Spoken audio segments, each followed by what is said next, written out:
Bueno, ¿cómo se empieza a estudiar a un autor como Goya? Creo que es importante entender que estamos aquí entre quizá un monstruo mitológico de las artes, ¿no?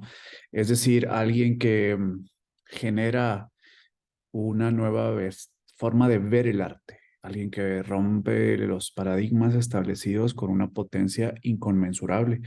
Entonces, bueno, lo que vamos a hacer en esta tarde, no voy a consumir toda la hora, pero sí les voy a poner algunos de los puntales para entender eh, el arte contemporáneo. Yo insisto que entender a Goya es entender el nacimiento del arte contemporáneo.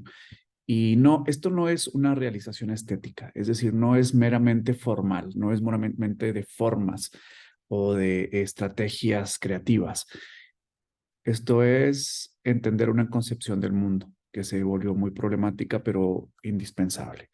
Eh, entonces, en esta clase vamos a concentrarnos en aprender eh, el nuevo espíritu de las artes, las nuevas formas en las que un autor, una mente genial, reventó todo lo que se podía reventar y nos hizo dignos de un nuevo pensamiento, de una nueva forma también, claro, pero en donde un sitio en donde la humanidad ya encuentra cómo romper la mirada y cómo enlazarse con temas que tienen solamente quizá una salida, que es un profundo deseo de libertad.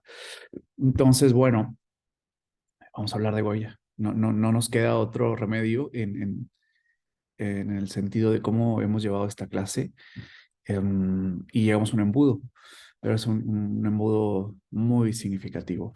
¿Y cómo se empieza a estudiar a Goya? Bueno, pues entendiendo su forma de hacer las cosas. Y para eso, pues permítanme mostrarles un par de cosas y ya está. Esta es el espíritu del siglo XIX, XVIII, XIX, ¿no? Este autor, Toreo, es un anarquista americano muy influyente. Aquí ya hacemos un camino de ida y vuelta, ¿no? Los autores americanos me refiero a todo el continente, ya empiezan a significar para los europeos también. Entonces, Toro habla de esto: no me des amor, no me des dinero, no me des fama, dame la verdad. Y aquí empezamos, ¿no? Es como esta película de Jack Nicholson que nos interpela y nos dice, bueno, está bien, si quieres la verdad, pero si puedes con la verdad. Y como hemos mencionado en clase, eh, el mundo queda sellado herméticamente, no hay salidas hacia arriba. Las salidas son hacia enfrente y hacia adentro, hacia el mundo y hacia el yo, hacia el mundo que te traga y el yo que te pierde, ¿no? En esta coyuntura, ahí, en este choque de mundos, en este choque de realidades, eh, ahí en ese punto es el nuevo nacimiento de las artes. Y en un sentido mayor, el nuevo nacimiento de la creatividad. Es muy fuerte lo que produce el cataclismo de la muerte de los dioses, ¿no? O su desaparición del contexto, este, digámoslo, espiritual.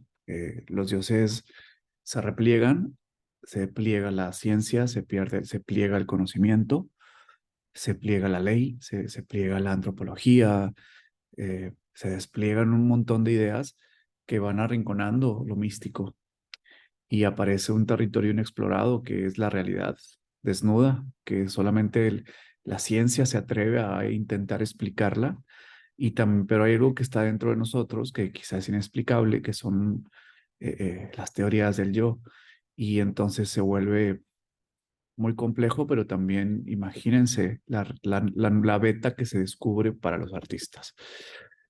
Bien, ¿quién es Goya? Vamos a definirlo. Es un poeta de la fragilidad que nos revela nuestro desamparo. Y aquí es donde muchos se bajan de este tren llamado arte, ¿no? Porque todo mundo tiene el deseo y el ansia de la armonía y em, de como un paracetamol espiritual que te diga que todo va a estar bien, que hay un sitio de llegada, que la belleza es una voluntad de humo que te lleva a un sitio mejor, ¿no? Todo el mundo tiene el deseo y el trauma de la armonía y se queda claro por cómo no vamos a tenerlo si tenemos miles de años generando el arte como una rampa de salida, como un cabo cañaveral de donde salen los cohetes para irse al más allá, pues, y ese más allá, pues te recibe la Virgen de las Cuevas de Zurbarán y te recibe la Divina Trinidad y te reciben los secretos arcanos del universo, ¿no? Ahora no, el arte ahora juega a otros juegos y los juega en serio. Eh, eh, Goya habla de nuestra fragilidad en un mundo sin sentido. Tómala, papá, ¿no? Durísimo, a la cabeza. Y eso, una parte de la humanidad lo considera inaceptable, pero para otros es un campo de juegos, es un parque de diversiones espiritual e intelectual. Es decir, como no hay valores, yo puedo crear los míos. Y la mitad de la humanidad, digámoslo en términos muy en generales, se cae y la otra se levanta, ¿no?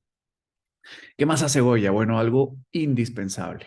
Anuncia la opresión por las instituciones en un mundo donde el objetivo estético está arrojado. Son dos partes, quizá este gran lego que es Garmara Goya, pues tiene para mí estos dos territorios. Tiene muchos, pero estos para mí son los puntales. Y estos dos generan un nacimiento de las artes contemporáneas, ¿no?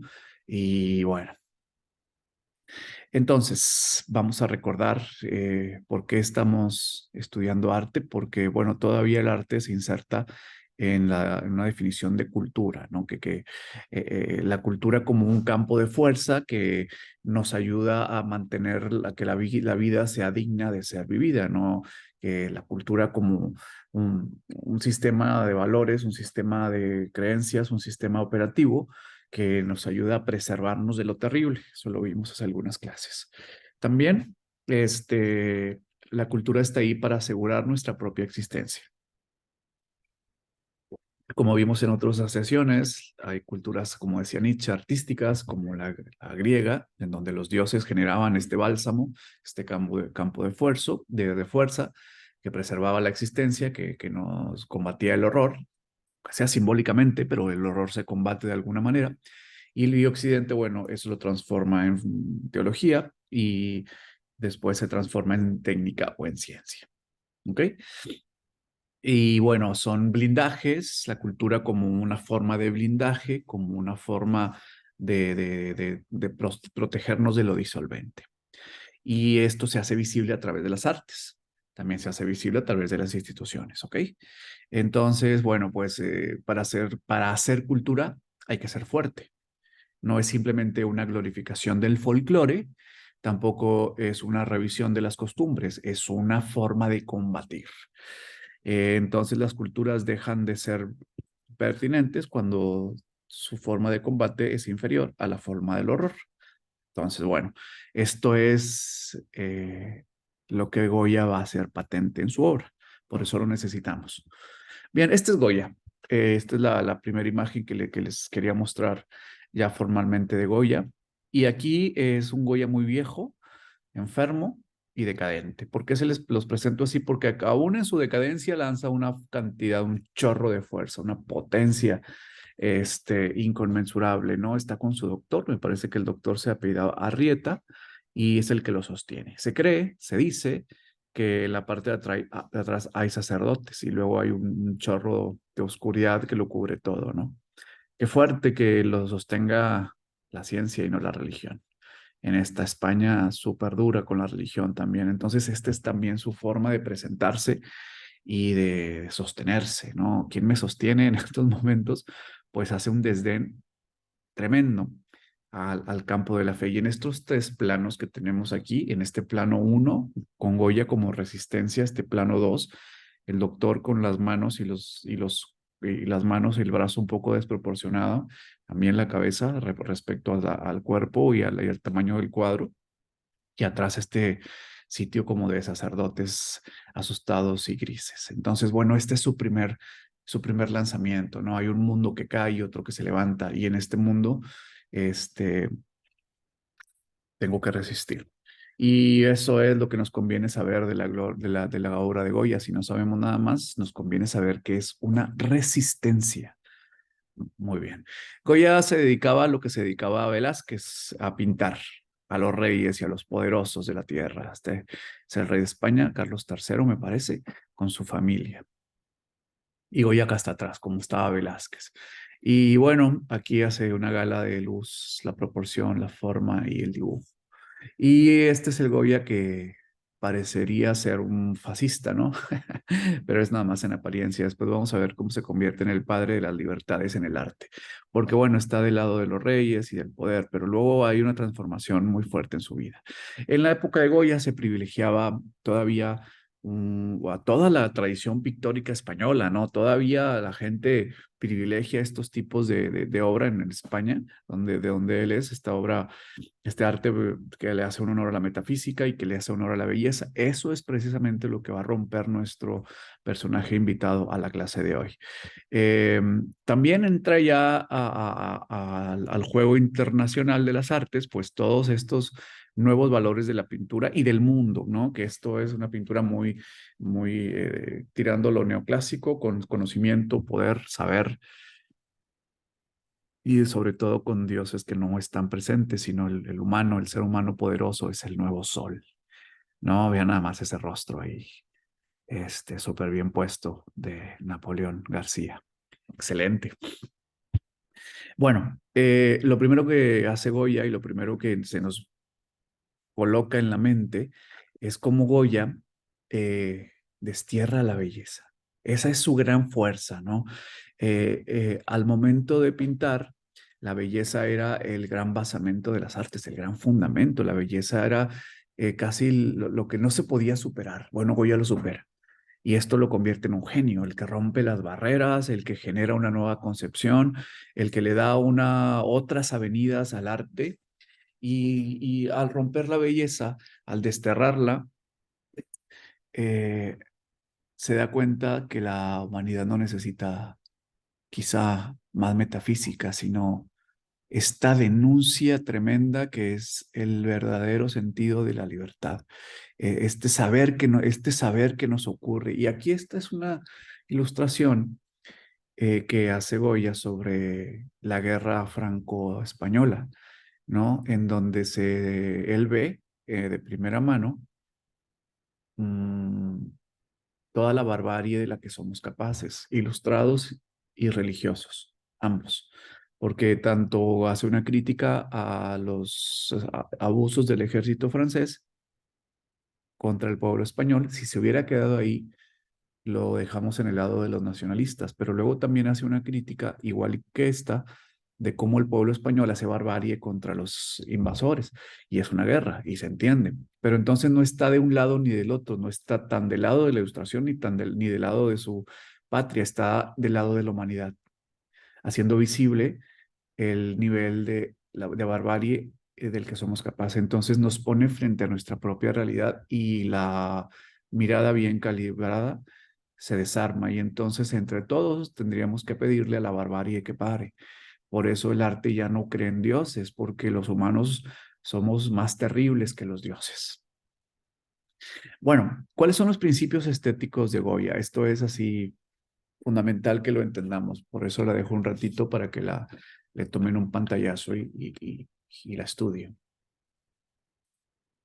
Según el teórico búlgaro Todorov, Goya descubre la importancia del yo para las artes. Muy importante, pero muy importante. Inconmensurable, es una necesidad ya actual de las artes, ¿no? Investigar en este nuevo territorio llamado el yo, que nadie sabe muy bien qué es, pero que sí que está ahí, eh, debatiéndose entre la cirrosis y la sobredosis, como diría el flaco Sabina, y en este conflicto entre la moral y el interior, por ejemplo, entre la opresión del exterior y la necesidad de ser auténticos con lo que traemos dentro, ¿no? Y bueno, esto lo empieza a trabajar Goya y empieza sobre todo a romper la figura humana, que ahorita vamos a ver más adelante. ¿Qué más? Lo marginal se convierte en el centro del debate. Es un pintor que observa a la gente de calle. Acuérdense que trabaja con reyes, pero tiene un profundo interés por la gente de calle, ¿no? Muy a lo Velázquez. Sin embargo, ya no hay una luz de Dios que revele la belleza de los rostros. Aquí Goya toca a la gente en su locura, en sus contradicciones, en su maldad, en su belleza también, en su fragilidad, en su fuerza. Y esto, bueno, genera todo lo que vendría después a nivel de realismo social, el cine mexicano, la parte social del cine americano, los fotógrafos de guerra, todo parte de Goya, digámoslo así, ¿no? ¿Qué más? Empieza una relación con la expresión.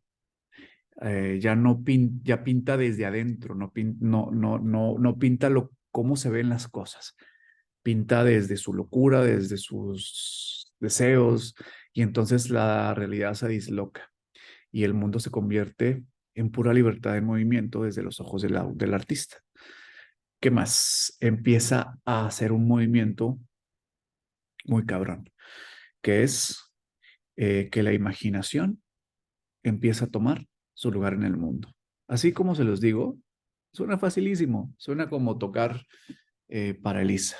Bueno, no sé, estoy hablando boludeces porque no sé tocar el piano, pero suena como algo muy sencillo. Pero vean y entiendan la profundidad y el peso de la frase.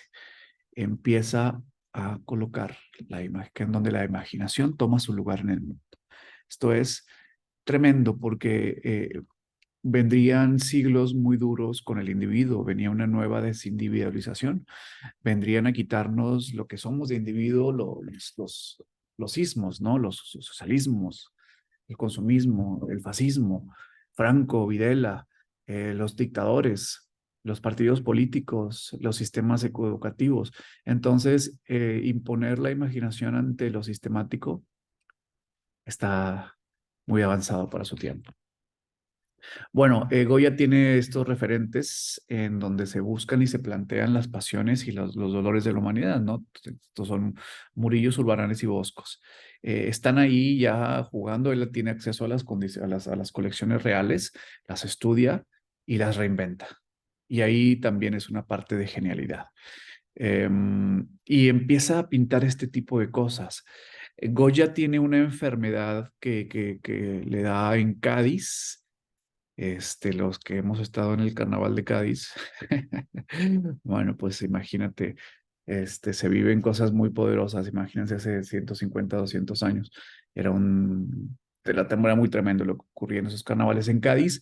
Goya hace un viaje y quería conocer la obra de un pintor, Hogarth, que entraba por contrabando a España y por Cádiz era por donde entraba el contrabando. Como buen puerto, pues ahí llega de todo, ¿no?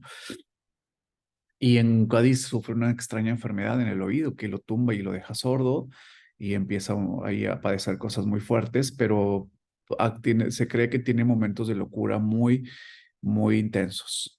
Entonces cuando sale de esta enfermedad, empieza a pintar estas tauromaquias. Obviamente, Goya también era conocido antes por ser un pintor ilustrado y sus amigos lo critican mucho por pintar estas cosas que son de la España profunda, digámoslo así. Pero Goya no está pintando exclusivamente la España profunda, porque tampoco es un costumbrista. Goya está poniendo de manifiesto las relaciones entre el ser humano y sus pasiones. Entonces se puede tomar esto como un costumbrismo, pero sería el nivel más básico, o se puede tomar como el emerger de las pasiones la realidad. Como ven, los rostros parecen humanos, pero parecen también monstruosos. Como ven, el ímpetu de la bestia y sus actitudes son muy contradictorias, pero también se siente la dinámica de esto. Entonces, en Goya vamos a ver a un nivel más contenido que el Bosco, pero por la temporalidad más auténtico, porque Bosco habla de pecados y Goya habla de realidades interiores, más psicologista, la aparición de las pasiones, ¿no? Cómo nos van a dar cacería, cómo se enfrentan con la realidad. Y eso es lo que vamos, y es lo fascinante en Goya. Este era uno de los grandes referentes de Goya, el pintor, ilustrador y dibujante inglés Hogarth, que hace unos registros de la peste del Ginebra, ¿no? Había un tema bien fuerte con el Ginebra en Inglaterra. Había una adicción, así como hoy hay a tantas cosas, adicciones, y de pronto Hogarth habla de esta sociedad que se creía muy progresista y muy industrial, pero que estaba tomada por Ginebra. Entonces, este en especial habla de la calle del Ginebra, en donde la sociedad se pervierte, y eso motiva muchísimo la obra de Goya, porque entonces ahora va a hablar de las perversiones sociales y empieza a tener estas referencias de las tentaciones de San Antonio, pero fíjense, por ejemplo, lo que hace es de enfrente de sí misma a la sociedad. Este es un San Antonio de un pintor alemán de la Edad Media, un poco más arriba, y este es el Aquelarre de Goya, en donde narra de las costumbres bárbaras de la España profunda. Como ven, no es un costumbrista.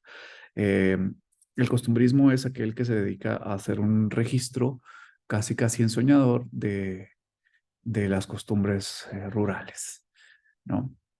No, Goya no. Goya pone de manifiesto la barbarie presente en la humanidad y para eso hace uso de su imaginación. El aquelarre o el gran cabrón, pues son unas viejas, unas señoras, ofreciéndole el último hijo a este sacerdote. Y noten el juego de palabras que uso, porque también hay los sacerdotes, un poco ya saben a quién se dirigen sus críticas. Y este hijo raquítico y moribundo se lo entregan para que se lo coma, para que le quite la vida, para que le succionen. Un ritual bárbaro y de brujerías, ¿no? Entonces acá está uno ya tirado y acá está el siguiente y acá están los niños nuevos, ¿no? Y acá está una eleada de niños. Y el gran cabrón es fuerte y poderoso y saludable, y todos los demás se ven locos y desnutridos y débiles, ¿no?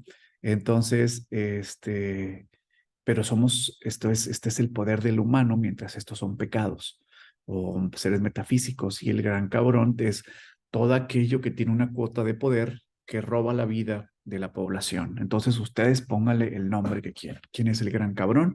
¿Quién es el que chupa y succiona de manera vil e insaciable la potencia y la vida de la sociedad? Y porque la gente se le entrega. Entonces vean que Goya ya convierte el arte en algo muy problemático. Goya también influye sobre los expresionistas, que vamos a ver más adelante, porque el arte, así como hace una crítica social, también investiga en el interior. Y Goya empieza a pintar lo de adentro, cómo ve el artista el mundo. Ya no deja que el mundo se le imponga al artista. Ahora es el artista el que se impone al mundo. El artista ya no quiere que le digan cómo es la realidad. Ahora él va a decir cómo es la realidad. Él va a hacer su versión de la realidad. La va a trasladar, y para eso, entonces, para ser artista se necesita fuerza. No se necesita complacencia, vamos a imponer una realidad, vamos a lanzar nuestra versión, vamos a quitarnos de encima estos convencionalismos papanatas, y el artista tiene que lanzar con una potencia, si tiene potencia, porque hay quien no tiene potencia y como quiera quiere intentar cosas y está muy bien, pero el artista que tiene potencia es el que logra embarrar, digamos así, su visión al mundo y logra imponer la versión de la autenticidad ante el constructo social. Muy bien, ¿qué pasa en esta época? Bueno, el fin de la era bien, verdad y belleza, en donde lo bueno, lo verdadero y lo bello se concentraban en la figura de un héroe o de una heroína, y esto subía a las artes. Con Goya no, con Goya eso ya termina, ¿no? Ya se disuelve, ya no es necesario en las artes. En la vida a lo mejor sí, pero en las artes ya hay otras categorías, ¿no? Así como en el romanticismo hay la categoría de lo sublime que vence a la belleza, en Goya es el horror, es lo tremendo, digámoslo así, es el tremendismo. Este, ¿Qué más hace Goya? Bueno, hace una crítica feroz a las instituciones, y esto lo convierte en un paladín, en un caudillo de la libertad. Descubre cómo estas autoridades indecentes quizá no es la mejor palabra, pero bueno, creo que sí me logra explicarme. arrolladoras devastan vidas y pueblos, ¿no? El arte, al desvincularse de la belleza como forma de elevación, fíjense, encuentra una nueva validez. Y esta validez es la validez de la autenticidad, que habla desde el desamparo. Goya, al instrumentar una crítica a la cultura, evita la desaparición de las artes para que no se diluyan en una eterna glorificación del mundo. Entonces, a veces utiliza descripciones realistas, a veces expresionistas, pero siempre está apuntando a un nuevo proveedor de maldad, que ya no es Satanás, que ya no es el enemigo, que es el Estado. Y eso es poderosísimo porque sin artistas como este, el mundo sería totalmente una víctima de las visiones oficiales y necesitamos ya lo contracultural. El arte se convierte en algo contracultural, en algo contrario, en algo que está más allá de la voz oficial. La voz oficial siempre va a intentar engañarnos y el artista intenta corregir estos males, aunque sea inconscientemente, ¿no? Entonces, todo esto empieza a influenciar en una cantidad de artistas que salen de todo el mundo y que son herederos de Goya conscientes o inconscientes. Este es un dibujo, una pintura que hace Goya eh, eh, en una cárcel, pero vean cómo se siente el peso de las instituciones en el arco, el peso que inmoviliza individuos. Y entonces este peso no nos permite movimiento, nos atrapa, nos congela. Y Goya ya usa la luz de otra manera. Vean que la luz antes iluminaba para que Dios nos hablara de su amor y ahora la luz habla para hacer visible los males de la humanidad. Luego Gabriel Figueroa, en esta película que se llama Maclovia, de Emilio el Indio Fernández, pues utiliza ese mismo método, ¿no? Es este arco que vean cómo está sometida la chica ante la mirada fiera de la institución. Este es Carlos López Moctezuma y esta es María Félix y este es Nonaim, con una gran actuación de Nonaim. Y que el arco queda como esta opresión de las instituciones sobre el individuo. Como dicen los americanos, remarquen mis palabras, opresión de las instituciones sobre el individuo. Y eso es algo que Goya pone en el centro del debate estético más que ningún otro. Por eso lo amamos. Eh, Goya hace este tipo de modificaciones. Aquí son jueces y personajes públicos muy comunes, están siendo cargados por el pueblo y luego Otto Dix, pintor alemán, también hace una crítica, una sátira, una burla al poder. Y si no nos burlamos del poder desde el arte, créanme que la publicidad no lo va a hacer, créanme que la religión no lo va a hacer, créanme que el sistema educativo tampoco lo va a hacer, si no le ponemos un límite al poder. Y eso es lo que nos enseña Goya, que ya que no podemos limitar, ya que no están los dioses y que limitamos a los dioses, ahora también podemos limitar a los poderosos. Te amo, Goya, cásate conmigo completamente, ¿no? Tremendo lo que instrumenta aquí. Por eso lo queremos tanto a Goya, es lo que trato de decir, porque nos enseña a vivir la rebelión. Y bueno, y esto lo hemos visto en clase, pero siempre se tiene que ver, es que es algo que siempre se tiene que ver. No puede ser que veas tu serie favorita 40 veces y que no puedas volver a ver un cuadro 4 veces, ¿no? Entonces, bueno, pues aquí está. Esto es limitar la fuerza destructiva del poder y preguntarnos si no están los dioses, si los poderosos rompen al individuo, ¿dónde está la verdadera libertad? Está en la resistencia. Entonces, bueno, la lectura de esto lo hicimos en clase y creo que fue un muy buen ejercicio, pero aquí se refuerza. Esto lo vamos a ver en clase presencial. Ese también. Bueno, Goya establece una fijación del concepto de horror como forma en la que el arte ha de presentarse ante el mundo. Este horror es en el fondo una denuncia y esta denuncia es un profundo deseo de libertad. Este profundo deseo de ser libre, esta necesidad de tener la mirada en su punto para poder entender las dimensiones de la crisis. Ojo que no es fácil y que tenemos pocos aliados porque las crisis se quieren escamotear. Las crisis avanzan y se presentan y luego tenemos una andanada de medios de arte ensoñador, tenemos también una forma de presentarse ante la realidad de las crisis que puede ser modificada incluso por el cine o por las series. Y luego tenemos arte verdadero, el que te dice la crisis existe y este puede ser su origen. Y eso es lo que hace Goya. Todo eso es una forma de limitar la barbarie. Y el arte deja de convertirse en un juego de formas y colores para significar y significarse como un combatiente. Este es quizá el cuadro más importante en la historia de la humanidad y no me importa que suene soberbio. Si alguna otra persona cree que es otro, bien, que lo diga y lo justifique. Para mí es este, porque primero a nivel formal hace una reinvención del barroco, utilizando estos tonos negros y utilizando un chorro de luz para apreciar una realidad que en este caso metafísica, porque es Saturno devorando a sus hijos. Pero no es lo metafísico lo que le interesa a Goya, es otra cosa. También a nivel formal es una destrucción de la figura humana, es una erradicación de la belleza, es un juego que ya nos lleva adelante en el tiempo de las artes porque es principios de expresionismo, de surrealismo, de realismo mágico tal vez, de simbolismo europeo y sobre todo es una forma de defensa de las sociedades, ¿no? Saturno es este ser increíblemente eh, arrasador e insaciable que no quería soltar el poder, que tuvieron que ocurrir revoluciones, transgresiones, tuvo que ocurrir una revolución, digamos, social o de los que estaban abajo de él para que soltara el poder y para enfrentarlo. Y entonces, antes de soltar el poder, él devoraba a sus hijos para que no le arrebataran el poder. Ese es el poder que se come a sus hijos. Es el poderoso que arrasa a las sociedades. Es la dictadura chilena, es la dictadura del PRI mexicano, es la dictadura argentina, las dictaduras españolas, comiéndose a sus chavos, limitando a los buscadores de la libertad.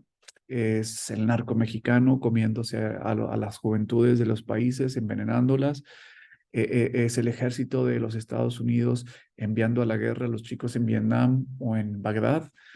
Es el ejército de Serbia y de Croacia en la guerra fratricida, matando a la juventud también. Y Goya tiene un profundo amor por la juventud, ¿no? Que le parece terrible que estos generales viejos y decrépitos manden a la guerra a jóvenes valerosos pues que están viviendo su juventud. No se pregunta por las causas, se pregunta por los jóvenes. Es el gobierno de Estados Unidos matando a Martin Luther King y a Malcolm X. Es el sistema podrido, corrupto americano de los setentas, consumiendo a Jim Morrison y a Janis Joplin. Es el sistema de Porfirio Díaz asesinando a jóvenes yaquis. Es esto que está entre nosotros, ¿no? Es esto que nos hace partícipes de una guerra a muerte contra los que quieren arrasar a la humanidad, ¿no? Es todo aquel que tiene una cuota de poder y se come a sus subalternos, se come a los que detecta como enemigos, es aquel que no tiene forma de ser saciado. Es la minera canadiense que acaba con los ríos en Honduras, es la industria de Nuevo León con esta fijación por el progreso sin importarle la naturaleza. Es todo sistema que se coma tu imaginación y que no te permita enfrentarte al mundo desde tus propias fuerzas, es todo aquel que no permite que te le enfrentes. Entonces, como ven, tiene muchísimos registros y muchísimo que estudiarse y sobre todo muchísimo, es que es un arte que nos invita a combatir, que nos invita a ser dignos de nuestra propia libertad.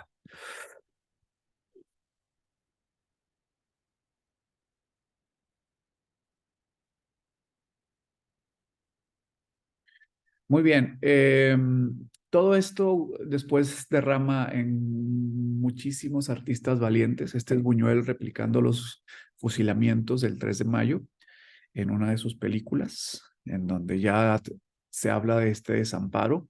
Es Picasso con la invasión del Guernica, replicando lo que dijo Goya, ¿no? El poder te puede arrasar y estamos en un punto tremendo, ¿no? Goya, también Picasso hace uso de este símbolo, del símbolo del individuo y del símbolo de la luz artificial para su Guernica, y hace una verdadera potencia de denuncia, ¿no? Con la invasión y con el bombardeo de Guernica. Eh, Goya es un pintor profundamente humano que hace visible la fragilidad de las sociedades y sus resistencias. Y entonces nos fue bien que Goya naciera en ese tiempo, en el tiempo de la decadencia de lo metafísico y de la irrupción de las artes como una forma de iluminar la realidad, porque llevó las artes al nivel que nos corresponde, un nivel que quizá es insuperable de momento. Y esta parte de hacernos dignos de observar un cuadro, pero no es solamente como un reflejo de belleza, sino como una forma de estar en el mundo eh, eh, resistiendo. Y eso es lo que te inyecta Goya. Eh, Estas las veremos en clase tranquilamente y con otro sentido. Es un poco para que las conozcan. Este se llama Vuelo de Brujas, la vamos a estudiar en clase y estos son los desastres de la guerra. Bien, lo que les quería mostrar es los efectos de el Saturno devorando a su hijo, ¿no? ¿Dónde está ahora ese Saturno? Estas son fotos de la dictadura chilena o argentina. Perdón, una disculpa, no sé exactamente cuál de las dos dictaduras, pero en un sentido eh, hacían lo mismo, ¿no? Mataban jóvenes idealistas. Acaba de ser el Día de la Memoria en Argentina, el 24 de marzo. Uno de mis primeros cuentos fue sobre un desaparecido, el doctor Jorge Mario Reutemann, y me siento parte de esta lucha por haber escrito ese cuento sobre alguien que estuvo desaparecido 40 años. Y me obligó esto a estudiar lo que era la dictadura. Y son cosas durísimas, ¿no? La forma en la que se torturaba a jóvenes que querían cambiar el mundo. Digamos que las ideas se pueden debatir, pero las vidas no son sujetos de debate. Merecemos la vida y la dictadura no pensaba así. Y este es el Saturno que les mencionaba, ¿no? Este poder arrasador tragándose a sus hijos. Goya tiene mucho resorte y todavía está vivo, ¿no? Es el artista más influyente por eso. Yo veo influjos de Goya en Guillermo el Toro, en toda su dinámica estética. Aquí está el laberinto del fauno, en José Clemente Orozco, que es el verdadero grande de los pintores, junto con Siqueiros, y de los pintores mexicanos muralistas, y por ejemplo en autores como Kubrick, que en Cara de Garra, pero todas estas obras que les estoy mencionando tienen una gran carga de amor por la libertad. Si ven, si exploran la obra de Kubrick, Senderos de Gloria, Barry Lyndon, Cara de Guerra, Ojos Bien Cerrados, Naranja Mecánica, algunas que otras que se me escapan, existe una meditación, pero ya a un nivel estético altísimo sobre la libertad. Claro que ellos son de otra tradición, pero de una tradición de pintura y de cine y de narrativas anglosajonas, y tienen sus propios paladines, tienen sus propios caudillos, pero lo que trato de decir es que el resorte de Goya está ahí. El arte como defensa de la libertad, inconsciente o conscientemente, ¿no? ¿Qué más? Tenemos también un autor como León Ferrari, que hace poco estuvo en la ciudad, en el Centro de las Artes. Por fin traen algo bueno al Centro de las Artes. Y habla de esta imposición religiosa neoclásica, sobre los pueblos, sobre las ciudades, sobre las aldeas de Afganistán y de Irak y de Siria y de Vietnam y de Sudamérica. Y habla de esta profunda crítica a lo que tiene que ser criticable. Eh, También la fotografía de guerra es heredera e hija indirecta de Goya, ¿no? La fotografía de la guerra de Vietnam es puro Saturno devorando a sus hijos, es pura realidad rota, puro dislocar. Esta es la guerra de Siria, esta es la guerra de Camboya, esta es el conflicto armenio, y todos estos nos dan como resultado un estar activo en el mundo, ¿no? Es estar consciente de dónde vivimos.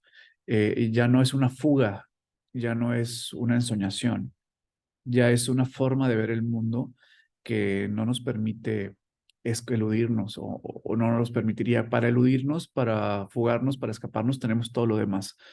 El arte te focaliza. Bien, el cine mexicano no se escapa de esto. Tiene mucho de Goya el cine mexicano. La película Canoa de Felipe Casals, que habla sobre el linchamiento en Puebla de unos jóvenes estudiantes. Noche de Fuego de Tatiana Hueso, Rojo Amanecer y La Sombra del Caudillo.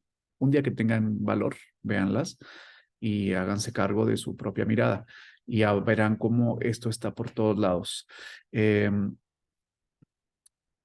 La relación que tenemos con los autores, con los artistas, es la relación, es una forma de estar conscientes en el mundo.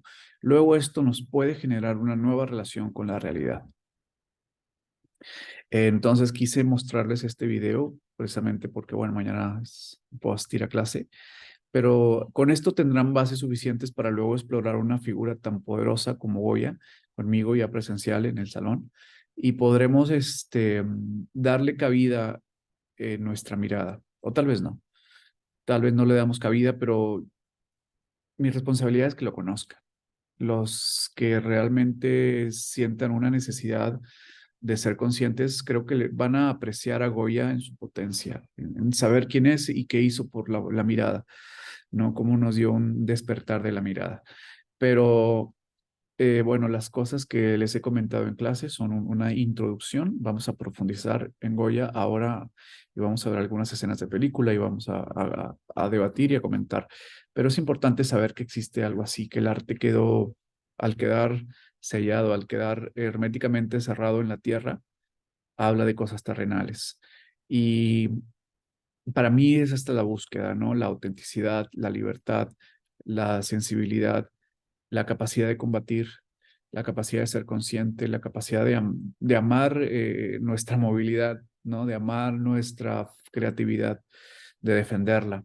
Entonces, bueno, a partir de aquí el arte va a ser defensa, va a ser ataque, va a ser reflexión, va a ser una forma de vivir alerta, ¿no? Y también es una forma de vivir conscientemente. Y bueno, vamos a explorar de aquí en adelante cómo se rompe la figura humana, vamos a ver eh, cómo la imaginación va haciendo su labor de defensa de la humanidad, cómo la imaginación empieza a estar en peligro también un poco más adelante. Y bueno, vamos a revisar autores geniales, pero no podríamos entrar a ninguna reflexión seria, estética y artística si no pasamos por Goya, ¿no? Y sobre todo, ya para terminar, que sepan que el arte empieza a pelear su lugar por la realidad. Y como les dije en un punto de la clase, el arte ya no quiere que le digan cómo es el mundo, ahora lanza su propia versión. Y esa versión se parece mucho a la conciencia. Bueno, pues gracias totales. Esta es su clase de introducción a Goya y nos veremos en clase en breve.